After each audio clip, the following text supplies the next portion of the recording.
Assalamualaikum warahmatullahi wabarakatuh. Kami doakan keselamatan dan kesuksesan bagi semuanya, terutama bagi yang sudah mengklik video ini. Salam sukses dari Khairil Anwar Haf Series.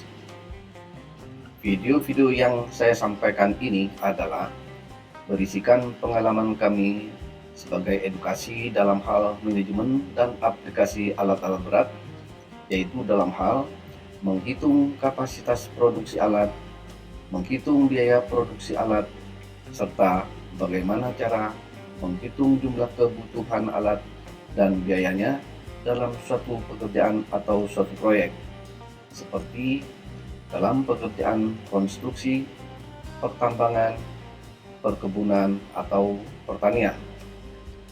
Penentuan alat yang tepat guna akan membuat pekerjaan tersebut tepat waktu dan biayanya pun mudah dengan hasil yang maksimal. Bila suka dengan video ini, tolong like, share, subscribe, dan bunyikan loncengnya supaya banyak lagi pengalaman yang bisa kami bagikan dan kalian dapat mengikutinya. Bila ada pertanyaan atau saran, silakan ditulis pada kolom komentar. Pada kesempatan kali ini, kami ingin menyampaikan pembelajaran dalam hal pengetahuan alat-alat berat, pompa, tongkang atau bas, kapal kru atau dredger yang berhubungan dengan pekerjaan konstruksi dan pertambangan, serta sedikit tentang perkebunan atau pertanian. Semua yang kami sampaikan ini adalah berdasarkan pengetahuan dan pengalaman kami semata, yaitu selama kami bekerja dari tahun 1980 sampai dengan 2020, baik pada saat di kantor maupun pada saat kami melaksanakannya langsung di lapangan. Dalam hal ini, kami juga mencetak dalam bentuk buku yang dapat dilihat dalam buku Khairil Anwar Haf Series tentang manajemen dan aplikasi alat-alat berat. Sebelum kami menyampaikan hal ini, ada baiknya kami sampaikan terlebih dahulu alasan mengapa kita mesti belajar dan mengetahuinya. Tidak lain adalah agar kita bisa memahami fungsi, jenis, dan tipe peralatan tersebut, serta bagaimana cara mengelolanya agar peralatan tersebut bisa memberikan manfaat sesuai dengan yang diharapkan.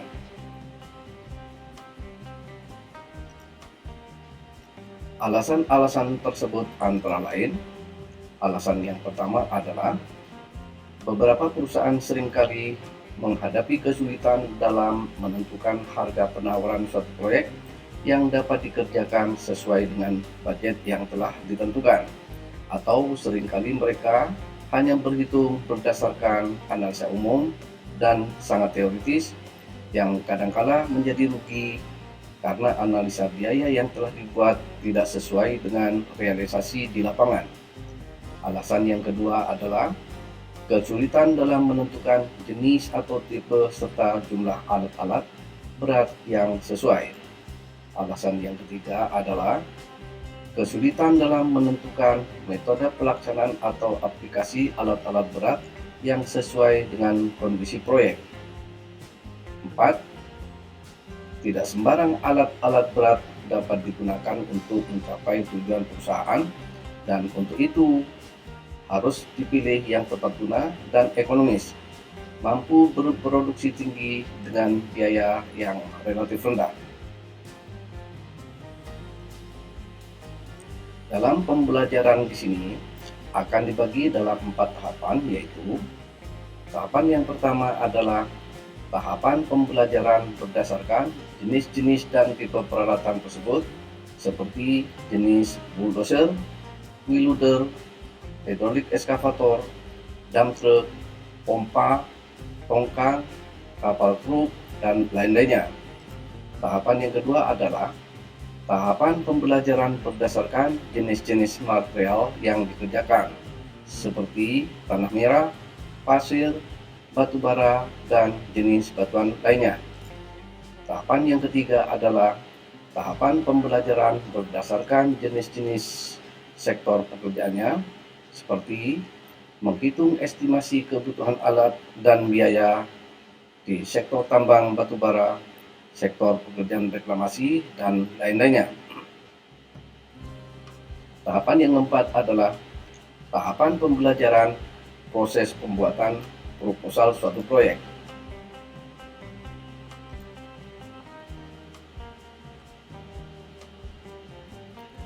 Ada beberapa hal penting dalam manajemen dan aplikasi alat-alat berat yang akan kami sampaikan nantinya adalah: yang pertama, bagaimana cara melaksanakan pemilihan alat-alat berat. Yang kedua adalah bagaimana cara menggunakan atau mengoperasikan alat-alat berat. Yang ketiga adalah bagaimana cara melaksanakan pemeliharaan alat-alat berat. Yang keempat adalah bagaimana cara menghitung kapasitas produksi alat dan cara menghitung biaya pemilikan dan operasionalnya. Sedangkan yang kelima adalah bagaimana cara membuat suatu proposal.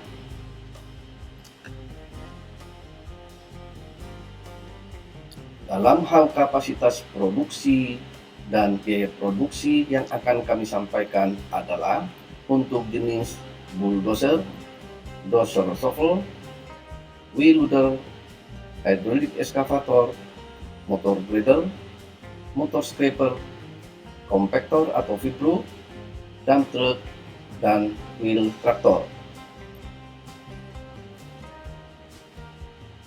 Sedangkan peralatan lainnya adalah water pump, sand pump, tongkang atau bars, kapal keruk atau dredger.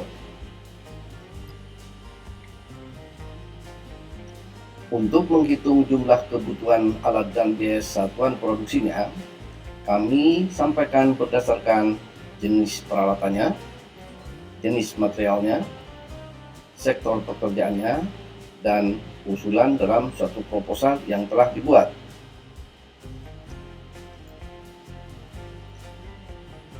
Setelah mempelajari beberapa pengetahuan dasar tentang alat-alat berat yang kami sampaikan, diharapkan nantinya kalian bisa menghitung biaya satuan produksi dari masing-masing peralatan, bisa menghitung jumlah kebutuhan alat dan total kebutuhan biaya suatu proyek atau suatu pekerjaan, bisa membuat proposal suatu proyek atau suatu pekerjaan, dan bisa melaksanakan manajemen pengendalian suatu proyek atau suatu pekerjaan.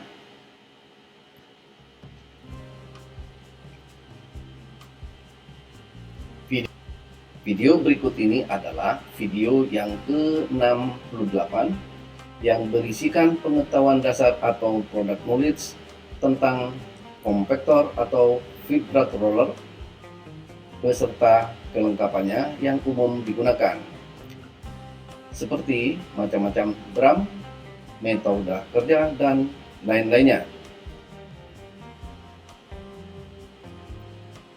Bila suka dengan video ini, tolong bantu like, share, subscribe, dan bunyikan loncengnya supaya banyak lagi pengalaman yang bisa kami bagikan dan kalian dapat mengikutinya. Bila ada pertanyaan atau saran, silakan ditulis pada kolom komentar.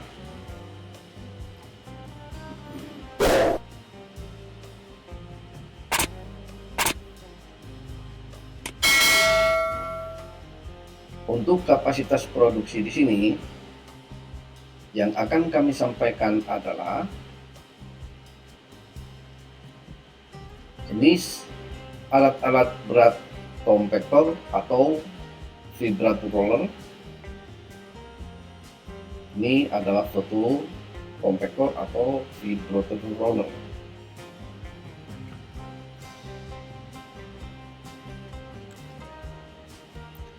Ini adalah foto kompaktor atau vibrator roller dari Dynapec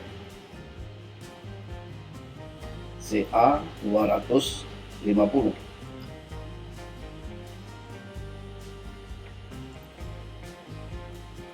Compacting atau pemadatan adalah suatu kegiatan pemadatan material sampai pada tingkat kepadatan tertentu, dan pemadatan dilakukan secara lapis demi lapis agar diperoleh kualitas pemadatan yang sempurna.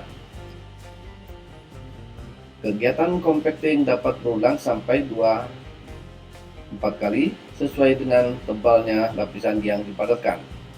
Material yang dipadatkan mengalami proses fisik di mana berat jenisnya dan kekuatannya akan bertambah. 3 faktor penting yang dapat mempengaruhi pemadatan adalah gradasi dari material, kadar airnya, dan dampak daripada pemadatannya. Material gradation menunjukkan distribusi persen terhadap beratnya, ukuran yang berbeda dari bagian-bagian di dalam tanah. Disebut kualitas baik jika tanah mempunyai ukuran yang merata, dan jika hanya satu ukuran saja disebut kualitas jelek. Tanah yang berkualitas baik lebih mudah dipadatkan. Ini adalah contoh komposisi.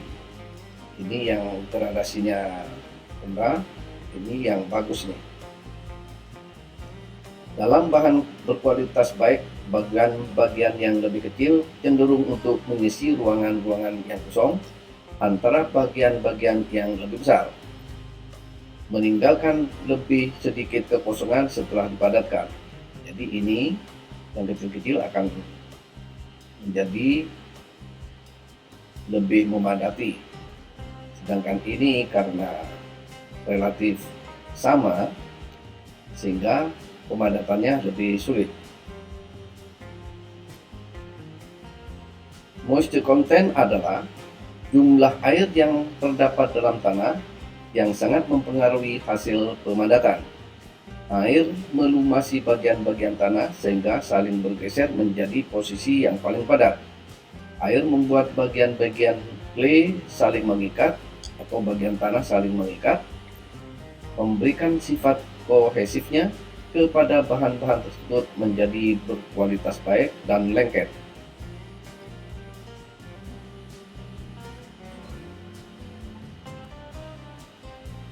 Ini jenisnya, ini maksimum density. Pengalaman menunjukkan bahwa sangat sukar, bahkan jika tidak boleh dikatakan tidak mungkin, untuk menerima pemadatan pendahuluan dalam bahan yang sangat kering atau sangat basah.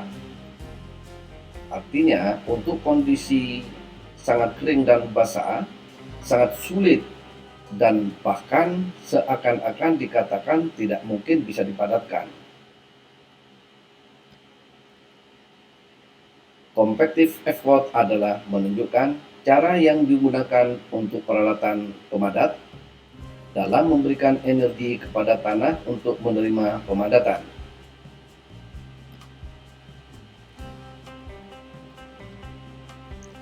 Ini adalah foto kompaktor Sakai. Kompaktor biasa digunakan untuk memadatkan tanah atau material lain agar dapat dicapai nilai kepadatan yang diinginkan sesuai dengan beban, muatan, serta frekuensi kendaraan yang melintasinya. Kompaktor yang dilengkapi vibro atau getaran akan menghasilkan kepadatan yang lebih cepat.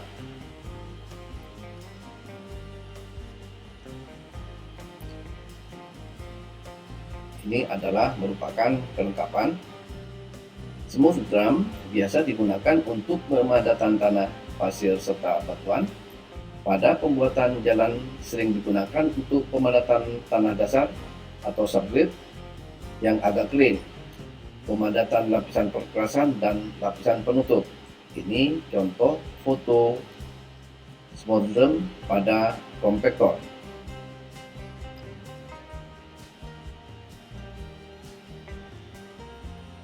Ini adalah hasil timbunan yang kemudian dipadatkan.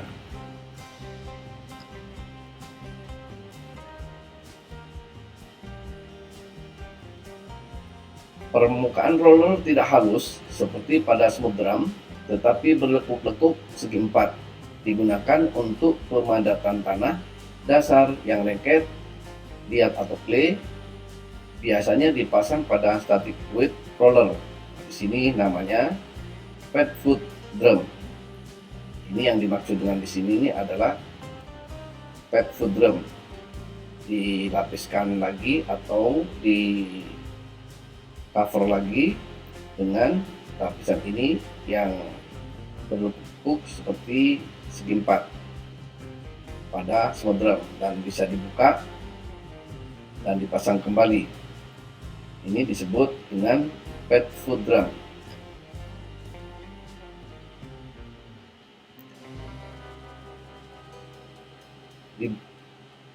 Berikut ini adalah foto ship foot drum. Nah, ini lebih runcing, tidak segi empat lagi tapi lebih runcing. Permukaan ship foot drum berbentuk kerucut terpancung, biasa dipasang pada vibrator roller atau bulldozer. Digunakan untuk memadatkan tanah dengan plastisitas atau kohesivitas yang tinggi seperti tanah liat. Jadi dimaksudkan untuk tanah liat ini karena agak sulit untuk dipadatkan, sehingga akan lebih cepat kalau menggunakan dengan seafood drum sebagai alat pemadatnya.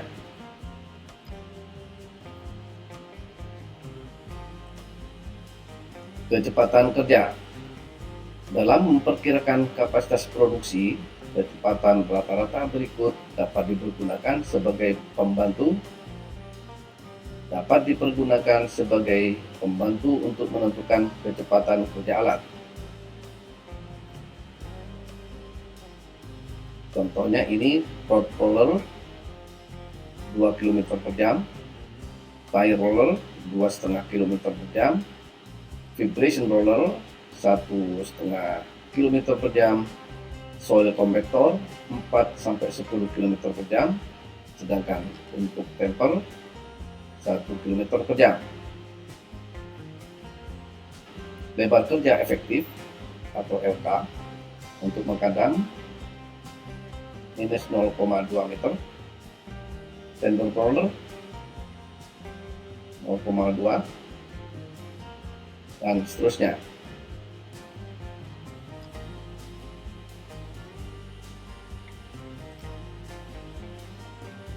Ketebalan pemadatan setiap lapis tergantung dari spesifikasi tingkat kepadatan atau berdasarkan hasil uji yang dilakukan, tetapi secara teoritis dalam menghitung kapasitas produksi alat umumnya antara 0,2 sampai dengan 0,5 meter untuk tanah gembur.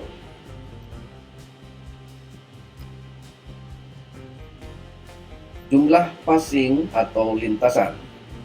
Untuk tire roller 3 sampai 5 lintasan, rod roller 4 sampai 8 lintasan, vibration roller 4 sampai 12 lintasan, sedang soil compactor 4 sampai 12 lintasan. Jumlah passing atau lintasan sangat tergantung pada spesifikasi teknis atau kekuatan konstruksi yang dikehendaki. Tetapi secara teoritis, agar memudahkan dalam menghitung kapasitas produksinya, umumnya menggunakan tabel berikut ini. Ini adalah tabel kapasitas produksi pemadatan Bomek power roller untuk tipe BW4. Jumlah passingnya misalnya 8, ketebalannya 20, kapasitas produksinya 120, dan seterusnya.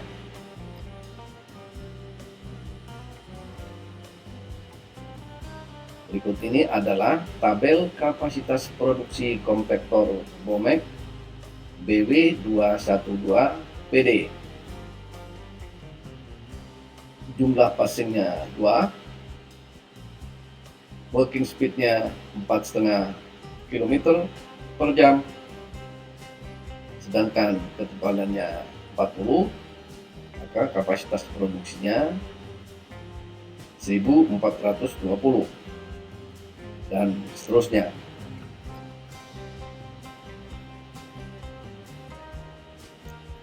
Ini adalah foto kompaktor Sakai SV512B sedang melaksanakan pemeliharaan jalan dan memadatkan tanah merah.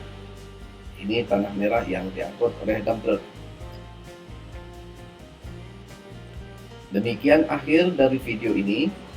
Selanjutnya pada video yang akan datang, yaitu video ke-69, saya akan membahas dalam hal pengetahuan dasar tentang kompaktor, yaitu menghitung jumlah kebutuhan alat dan kapasitas produksinya dengan kode video 08 CPT02.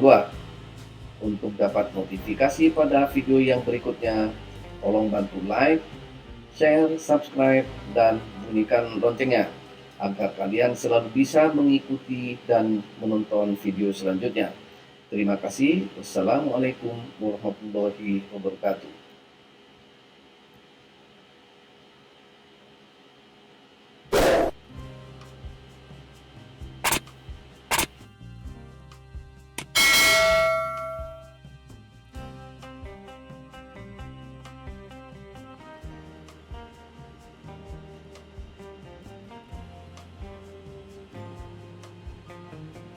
Berikut ini adalah daftar schedule expose video-video yang sudah dan yang akan datang. Di sini tercantum tentang tanggal pengeluarannya. Video pertama tanggal 19 Juli 2021, berarti ini yang sudah keluar. Pada kolom ini adalah kolom kode dari topiknya, seperti pekerjaan pengadaan pasir laut.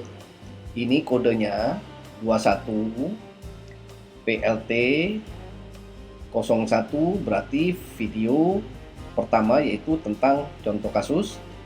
Ini video ketiga, keempat, kelima, keenam, sampai ke-9.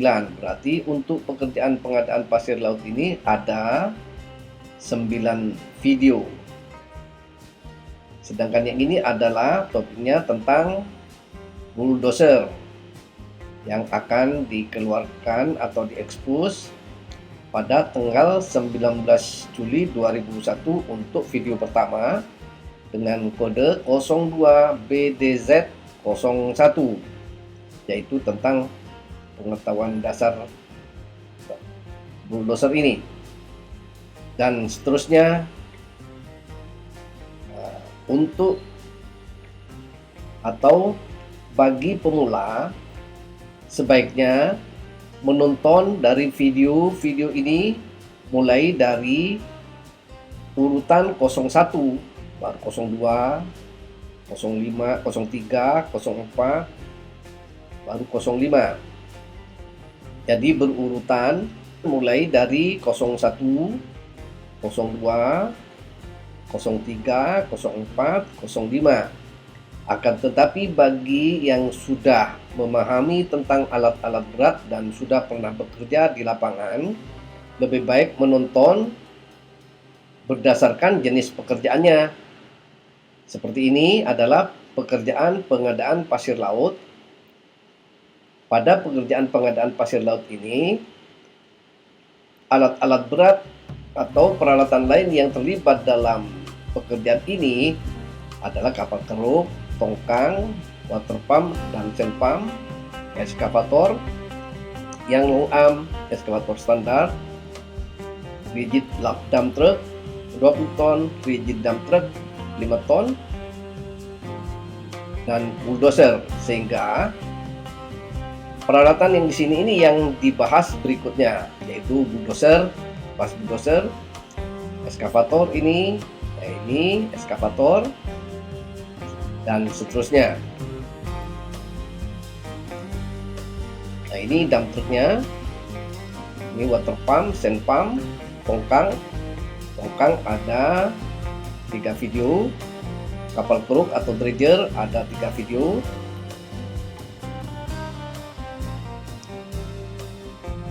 Pekerjaan pengadaan pasir bangka akan diekspos pada tanggal 2 Desember 2021 dengan kode video 09 BNK 01. Ini adalah video pertama, yang kedua, yang ketiga, dan seterusnya. Beberapa peralatan di sini sudah diekspos sebelumnya, sehingga langsung dilanjutkan dengan pekerjaan pengadaan batu sprit. Ini pun peralatannya sudah diekspos juga, sehingga langsung pada pekerjaan pengadaan base cost yang akan diekspos tanggal 10 Januari 2022. Nah, ini tanda merah ini adalah sudah menginjak ke tahun 2022. Kode video pekerjaan pengadaan base cost adalah 11 BCS 01 dan seterusnya. Ini ada 10 video. Pada pekerjaan pengadaan base cost, di sini ada melibatkan wheel loader, motor grader, kompaktor yang belum diekspos pada video-video sebelumnya, sehingga disusulkan untuk ketiga alat berat ini. Wheel loader ada 4 video, motor grader ada 3 video, kompaktor ada 3 video. Kemudian dilanjutkan dengan pekerjaan pengadaan tanah merah dengan kode video ini. Dan di sini ada tambahan alat-alat berat yang belum diekspos pada video sebelumnya, yaitu articulated dump truck dan heavy duty dump truck. Pekerjaan pengadaan tanah merah ini ada 15 video. Ini sebagai tambahannya adalah video tentang sifat fisik material, ada 6 video. Motor scraper ada 3 video. Dozer shovel ada 4 video. Ini articulated dump truck ada 3 video, dan heavy duty dump truck ada 3 video. Kemudian dilanjutkan dengan pekerjaan pengadaan batu bara yang akan diekspos mulai 18 Juli tahun 2022. Ini ada 17 video. Kemudian dilanjutkan lagi dengan pengupasan lapisan batu bara atau overburden sebanyak 40 video. Akan tetapi semua peralatan dan perlengkapannya ini sudah diekspos pada video-video sebelumnya, sehingga tidak ada susulan. Untuk yang video-video yang akan datang sudah tidak akan membahas lagi tentang unit-unit atau jenis-jenis alat berat atau peralatan lainnya, akan tetapi akan membahas tentang proyek-proyek atau jenis-jenis proyeknya.